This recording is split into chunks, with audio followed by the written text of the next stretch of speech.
রব্বানা যালামনা, বলেন রব্বানা যালামনা আনফুসানা ওয়া ইল্লাম তাগফির লানা ওয়া তারহামনা লানাকুনান্না মিনাল খাসিরিন। বলে বলে মসজিদে কেঁদেছো, আসরের নামাজ পড়ে কেঁদেছো, যোহরের নামাজ পড়ে কেঁদেছো, মাগরিবের পড়ে কেঁদেছো, এশার নামাজ পড়ে কেঁদেছো।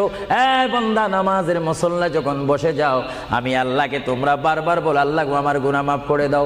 তারপরও আমি তোমাদের গুনাহ মাফ করে নিই। তারপরও তোমরা নিশি রাত্রে, মানুষ যখন ঘুমে যায়, তোমার বিবি যখন ঘুম যায়, তোমার ছেলে যখন ঘুম যায়, তুমি নিশি রাত্রে ঠান্ডা পানি দিয়ে ওযু বানিয়ে নামাজের মুসল্লায় বসে তুমি আবার যখন ডাক দাও, রব্বুল আলামিন, পৃথিবীর কোনো মানুষ আমার গুনাহ সম্পর্কে জানে না, তুমি আমার গুনাহ সম্পর্কে জানো। আমি এমন গুনাহ করেছি আমার বিবি জানে না, বিবি গুনাহ করেছে আমি জানি না। আল্লাহ তুমি সব কিচ্ছু জানো। হে আমার প্রভু, তুমি আমাকে মাফ করে দাও।